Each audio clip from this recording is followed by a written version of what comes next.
Welcome back, Magic. Welcome back to YouTube. Welcome back to YouTube. Welcome to 2025. Happy New Year. Happy New Year, bro. How are you? I'm good, mate. We've just been talking about Magic's holiday. Oh, yeah. What you got for Christmas? Does it look familiar? Yeah. I didn't get the feminine ones. So Come here, Coops. I got the male ones. You got some real ones this time. Male ones, dark ones. So yeah, we are back on YouTube. We've got a day of filming today with the main man.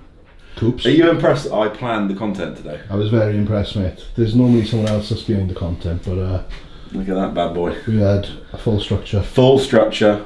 I woke up to it at 4:30 this morning. I was like, holy fucking shit. Have you trained today? No. Rest day. Arms. So yeah, we're going to go through some behind the scenes. I did this about a year ago, but haven't done it since. It was actually the first one we did was actually when we first moved into this house. I think ages ago, 3 years ago maybe. We're going to go through some behind the scenes of some check-ins today. It's actually quieter today in terms of Wednesday updates, particularly outside of contest prep. How I structure my day. There's a bunch of questions that have been asked on Instagram, so I'll go through a little Q&A. We're going to go do an upper body session later this afternoon, and just generally give you guys a bit of a behind the scenes. And Coots, man, chill. So angry. Just give you a bit of a behind the scenes and let you know what's coming this year, and we'll go from there. Sweet. So, how you doing? All good, you? Yeah, good, man. Literally just woke up, had a late night tonight, like late night last night, but literally just walked in the fucking office and ate breakfast. And they just wanted to make sure the hoodies and the wash t-shirts were done before they sent the rest of the stuff. So Yeah. the shorts and all the rest is done, that's done. So I'm pretty sure everything's done now in terms of samples. The hoodies, the print's like big and bold, and you can't miss it, especially the ProCoach Olympia one. Yeah. Like the ProCoach Born in Iron, it's like it's in the perfect position so the hood doesn't cover the print, which is awesome. Yeah. The Arnold one is like that's super creative, and it's just like cool in general to have that. Yeah, I like that. And then obviously the other one too. And then the design at the front is just like small, simple. I think the front, if you're going to have something on the back, fine. The front, we just keep it as minimalistic as possible. It's super small logo, so that's what they've done, man. So yeah, it's fucking sick. You can kind of tell by the one that's got the ProCoach Born in Iron logo. Yeah. The top pitch is brighter than the bottom, and the bottom one's a lot more better representation of what it looks like. The short's the same colour as the t-shirt, there. Is the short the true colour without the light, if that makes sense? Because the shorts look a bit darker, don't they? I like the arm fit on those tanks as well, is nice. Like it droops down a little bit across the shoulder, which is nice. I was like, I want to make these changes to it so it's not the same, but here's like a really good base to start from, but I want to elevate it slightly. Yeah, alright, that's cool. Yeah, man. Not too bad. Yeah, especially when it came to like finalizing what we were going to do with the cut-off tanks, and then obviously that the final design for the grey t-shirt, because the one thing we had was similar to the other one you had. We wanted to change it. I'm the world's shittest client when it comes to checking in, so this is all. That is a soundbite as well. I can confirm that's true. But in terms of like, I'm definitely like, I feel good within myself. Like, my strength is going up. I'd like to, obviously, we started off the stack in a place that was like a really safe place to start. There's a lot of wig room that we can move there. I think from your side, if everything else is dialed in and you're in a good routine, then yeah, it's a good opportunity to push your boat out with that now and really rinse the next couple of months. We're just going through someone's update here, and I'm just working out the milligram per compound, milligram per week, but then also something that sometimes catches you out, particularly if the client is, it's whether they're a little bit lazy with looking at the milligram per mil of the compound they're using, or whether it's just maybe naivety or they're just not aware, particularly if it's someone that's new to PEPTIDES and measuring milligram per milliliter of oil. One thing that it sounds silly, but one thing that you can be checking, especially at the start of the coaching process, is just as simple as, you've always heard like the guy at the gym told me to take 1 mil a test or 2 mil a test. And so, well, that could be 100 milligram per mil, that could be 250, that could be 300 milligram per mil. So like, know your measurement there in terms of the metric you're using, but also particularly if you're starting on X milligram per week and you're splitting that into multiple injections, typically you want to pin it half the half-life of the drug for most compounds. If it's a fast stressor, you're going to be doing daily or every other day. If it's a slower esther like an enanthate, you might be doing every 3 days or every 2 days. Half the half-life is typically the way to go, so that blood plasma level stays as consistent as possible in the blood. But like, as simple as, right, if his testosterone is 300 milligrams per mil and we need 600 milligrams, and I'm splitting that into 3 injections, sometimes you will have to go to the depths of like, right, well, what is that per shot, and what is the measurement of testosterone in each injection I need to get that total number per week? Because I've had it so many times where either blood work has come back like grossly over or under where I'd expect it to be, or we're in a position where, you know, progression has either jumped forwards or not been as aggressive as I thought it would be. But we actually get down to the measurement of you know, what is actually going in the first place in the shots. I've had clients before that are supposed to be on 200 milligrams of testosterone start cycle, and they started on 6. I won't name his name, but he's probably watching this video. 600 milligrams to start with, and he put on like 14 pounds in those, and I was like, Jesus, this is the best response I've ever seen. And then we started to see more E2 based symptoms. His skin started to go a little bit, and I was like, let's just run some tests and get bloods done. And his estrogen was like 580, and his test was like 117 nanomolar. And based on the fact, if you take even if you're on a TRT protocol, as long as you're not injecting the morning of a blood test, or typically leave it 1 day, you're going to see a pretty consistent trend there in terms of the level on the blood. And instead of like pinning the right immediately before the blood test being drawn, which could bump things up a little bit acutely. But obviously for us, it's a massive red flag. 117 nanomolar on a 200 milligram per mil, on a 200 milligram per week. So we went back and we said, like, well, what are you doing in terms of, if you've got every 3-day rotation with this cruise dose, how are you splitting that up? What are you doing per shot? And it turned out he'd been doing a weekly milligram per mil solution twice a week instead of once a week. So he's basically doing 3 times as much. So that is an easy mistake to make. The other one is, and I think you've actually done this before. Don't put it on me. The other one is, and this is the most common one, if I'm telling you to take 450 milligrams a week of a compound and you're measuring 40 milligrams in a 5 mil barrel or in a 3 mil barrel, the only way to do that correctly and accurately is if you've pulled back so use a bigger barrel, but you actually draw from a small, you backload. So like, unless you're backloading from like a 1 mil or a half mil syringe, and you're taking into smaller measurements there, you can draw 0.4 mil really accurately because it's a 1 mil barrel instead of a 3 mil barrel, because the increments in those decimals on a 3 mil barrel will be very hard to accurately gauge where they are.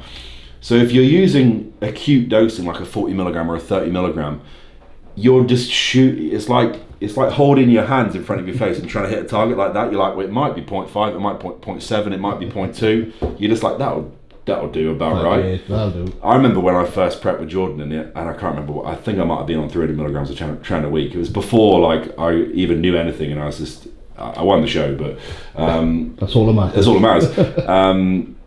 But that was, I remember when I hope he's not listening to this. When I was, he's definitely not. When I was measuring out my shots per week, sometimes I'd be lazy and be like, is it 0.3? I'd be like, draw it back to about right. Yeah, that'll do. But like the actual variability that could pull, if you're doing 5 shots a week, it could be an extra 100, 200, it could be less, 100, 200 milligram per week. So if you're on smaller increments and you're on 450 or 150 or whatever it might be, and you're doing multiple shots, then just backload, pull the syringe out of the larger barrel, use a smaller barrel to draw, and then put that into the larger barrel, and then put the plunger back in and use the larger barrel. If you're mixing compounds, which if you're using multiple compounds in a stack like this is test enanthate, master enanthate, and primobolan in an off season, 2 DH derivatives and 1 testosterone. You just do all those shots in one, because we know he gets on and responds well to all those compounds. So yeah, we were talking about carry-alls as well, weren't we, in terms of the Magic sometimes had an issue with Primo, particularly with if it's a higher milligram per mil, which is pretty common. Sometimes if it's that and you're using multiple compounds in a stack, you might have to start splitting the shots to see which one you're reacting to in the first place. And then if you're going to reintroduce them one at a time, because it could be the nuance of like the carrier oil that they're using, or the seed extract that they're using for the actually solution of the oil in the first place. But again, close your eyes and just chuck it in. Yeah. Don't do that. What's going on, dude? Yeah, blood work wise, just let me know when that's coming back in, just because I'm not going to change anything until we have the bloods back. Like I said to you before, I don't think the cycle will realistically change if all is well. And given the fact you're still getting sharper now in terms of the visuals without really making calorie changes, I think for 13 weeks for the regional, we're in a good spot. The worst thing we can do in this situation is start pulling you down and chasing fat loss before we know health markers are in a position where we can adjust the androgen load to reflect the prep that we want to run now. I think right now the best thing we can do is just focus on continuing to keep performance in the highest set point we can, wait for bloods to come back, hold the diet. Body weight is still trickling off as it is, so if this is 13 weeks out now, we get to 12 weeks out, we make a reassessment. I think for the regional, I'd be probably more inclined to say 10 weeks is a good time frame to think. 8 weeks of dieting to get 100% ready for conditioning, 2 weeks to just manipulate those last manipulations to get the look we want for stage, and then carry it in the whole way through. Everything else can just continue to follow, like clockwork as it is. So yeah, just keep me in the loop of what's going on. Let me know what's happening with blood work, and we'll go from there. But I'm happy with the set point. You got your breakfast, boy? Eggs and sourdough. I have this breakfast pretty much every day. I shouldn't speak with my mouth full, but every day. 5 eggs. She doesn't have the box. Burford brown eggs are the best eggs ever.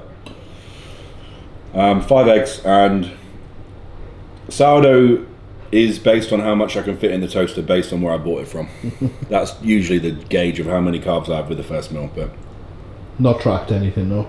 No, I haven't tracked calories in like 5 years. But the longer you do it for, you don't really need to, do you? Guesstimating. Exactly. You can like get an ideal range of what you feel good on. For me, if I have loads of carbs early on, my work goes to shit. Back to bed. Remember when I used to have like the days of having like 150 grams of cream rice at 6 a.m. in the morning, and then getting to your laptop at 6:30 and falling asleep at your desk? Like, those days are gone. Magic's like, yeah, it's fucking me now. That's me. So yeah, 3 or 4 pieces of sourdough, which I'd imagine is about 80 to 100 carb, will be the breakfast at the moment. I did go through a period of having pro fats, but I miss bread too much, so I put bread back in. I can see some butter going on there. And Kerrygold's butter. There we go. Don't forget the butter, bro. Kerrygold's butter is very good. We got some questions coming in. Go on then, boy. From the fans. Please don't call me a fan, or call you a fan. Just you just fucking watch my videos. That's it. From your fans. Do you want me to hit you with some? Go on then, mate. Right, number 1 tip to beating last year's conditioning: start prep leaner. Start prep with more assertive weekly response. RL targets. Those ones we'll do later. On to the next one. Go up on the list. Go up on the list. Oh, and where it says BTS YouTube video, those are where the questions were. Keep it rolling. Oh, it's still rolling. Still chilled here. I'm one hand in and scrolling down WhatsApp here. Okay. Here we go. Keep it out, guys. There's something very cool coming with Magic. Here we go. We'll see. No. We will see when it happens. You're making me accountable now, eh? Yeah. Both sides. Right. Business goals for the year.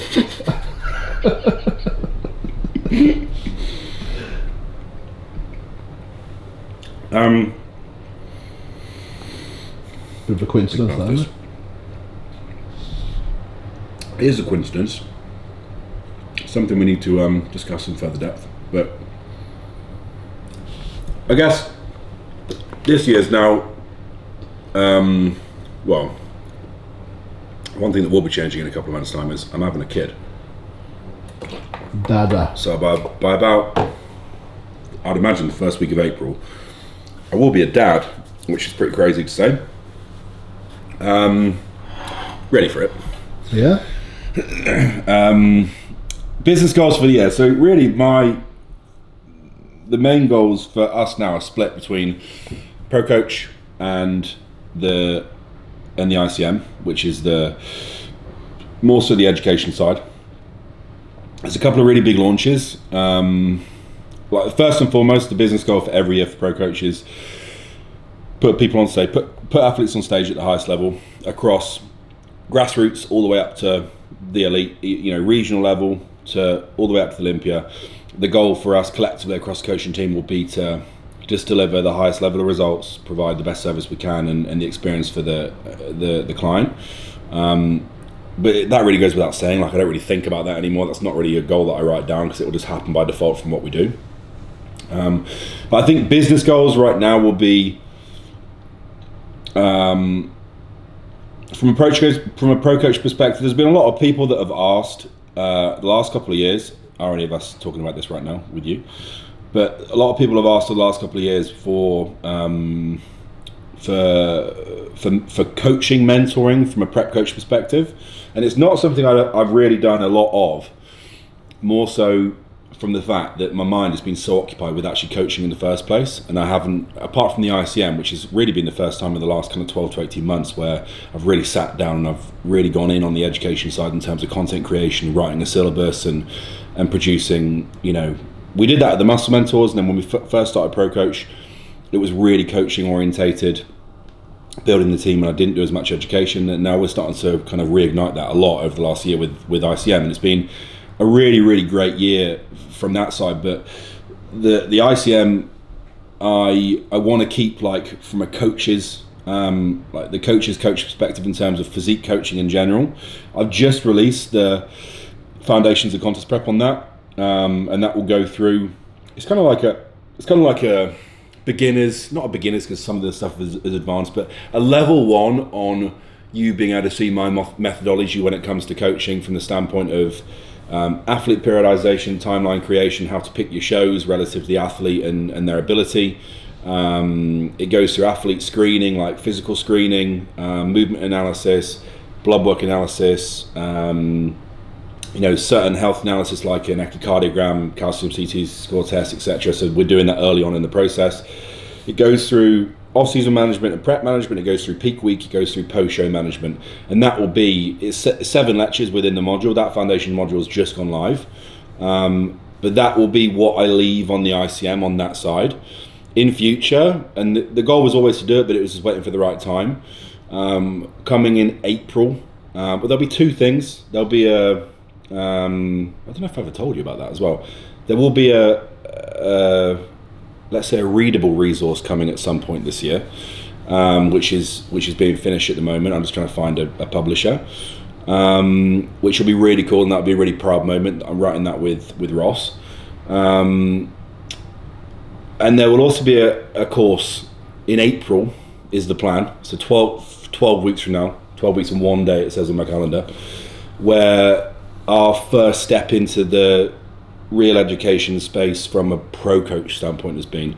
And the ICM is a glimpse. It's a pretty detailed glimpse. It gives you a lot of value there. It's hours and hours worth of applicable content there, which is applied in real life situations. I'll teach the concept, and then I'll apply it and show you how it's applied and how it works, and sometimes how it doesn't work, and learning from it.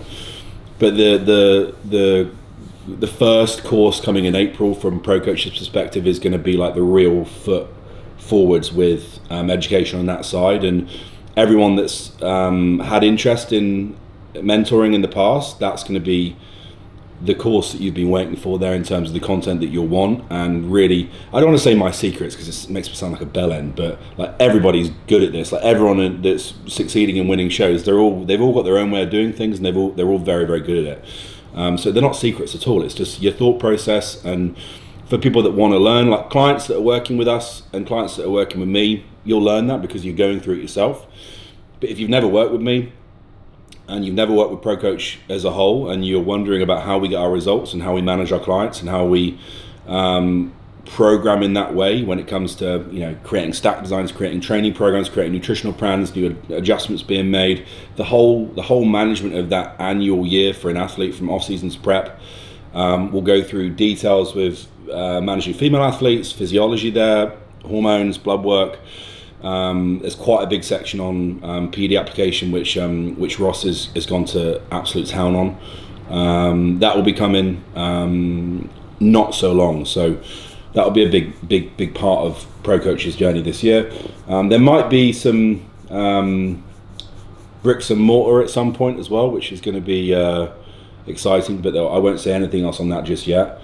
But that's something that is been on the pipeline for a while. It's just not something we pulled the trigger on, but hopefully that will be soon. Trying to get more YouTube content done, which I've been terrible at. I've been asking you, bro. So yeah, the most of the stuff we've done have been the podcast because I find it easier, but I will commit to more this year. This will be the start. You can hold my hand to it. Yep. Handshake. That'll be the start. There we go. Gold handshake. Yeah, on that side, ProCoach, you'll see all the boys flying across the world. You know, Zach's going to absolutely kill it this year with his athletes. He's got a huge pool of athletes across the planet now. You know, ready to compete at the highest level. Ross has got a big year. He's got Yemi at the Olympia. Connor's got a big year. He's got a lot of first-time competitors on stage that he's kind of built the foundations for last year. Lewis, you'll be seeing a really cool resource from Lewis coming pretty soon, which will be specifically focusing on natural preps and mastering natural contest prep fat loss, which will come soon because we're recording that in a couple of weeks' time. We're just building the content at the moment, which I think Lewis will have a pretty breakthrough year this year in terms of pro cards, particularly within natural federations. Landon, big one for first-timers competitors. There's been a lot of first-timers signing up over the last couple of weeks, leading in from back end of last year. Emil, more pros. He did really well with Tindra last year in the turning bikini pro and placing, I think, top 10 in 2 pro shows in end of a season. And he's also stepping on stage himself, trying to nail finally that overall and turn pro, which is on me. So if he hasn't turned pro by the end of next year, by the end of this year, it is my fault. Hope that doesn't come back to bite me, but he's killed it, and he does a very good job at balancing that kind of athlete to coach synchronization. So I'm really excited to see how he does because he's had a really productive several months. Alex down under, he's moved to Australia, the bastard. Alex does a lot of the behind the scenes content and community work with the ICM, does a lot, and he also coaches a lot of if you're a coach, what I used to do before I did Muscle Mentors, really, when I was at M10, when I left M10, I was a coach's coach. I think, you know, before I started to coach competitors, I had a lot of coaches that I coached from the M10 days that went through the physique coach mentorship, etc. And then some of those started competing, and it kind of changed my niche. But Alex embodies that, being the coach's coach. He's worked at UP before. He's been a manager at a PT manager at UP and a head trainer there. And he's pretty much done that ever since within the Muscle Mentors and ProCoach now. So if you're a coach looking to excel and nurture your skill set and learn from the experience and go through it yourself and walk the walk, that will be the man for you. And this year we'll be bringing back in the shoot style photo shoot setup launches for ProCoach, which will be again released soon, which won't happen until a little bit later in the year, but that will be a big side for Al and Landon as well for this year in terms of bringing new people on board and working with new clients and delivering the best results towards the end of the year in a shoot. And then ICM, like I said, is just content based. We've just made a big drop there with new content with Prep Coach Foundation module, which has been eagerly anticipated. We've just made Advanced Female Physiology, which is Ross goes through, and this is a big one. I think it's nearly killed him trying to record the content, but he has survived. Ross goes through PCOS, endometriosis, birth control, and managing amenorrhea with the female triad for comp prep athletes and non-competitive athletes, non-competitive clients like lifestyle clients. So there's 4 big subjects, and he's also just put on an advanced. So I did the foundation hypertrophy module, and Ross has just done, which kind of teaches like the basics of like volume management, effort, frequency, intensity, like the big 4 there in terms of how that's influencing training and what that's doing to muscle growth, and looking at like a bit of a literature review there. It's a big literature review in the first foundation of coaching for hypertrophy. He's just done the advanced hypertrophy module, which goes more so into the depths of like muscle physiology. So when you're looking at muscle fibers and the mechanisms of action that go into a contraction and the mechanisms of action that go into muscle growth in the first place, Ross has gone to town with that. So that's a bit more of an advancement there in terms of content.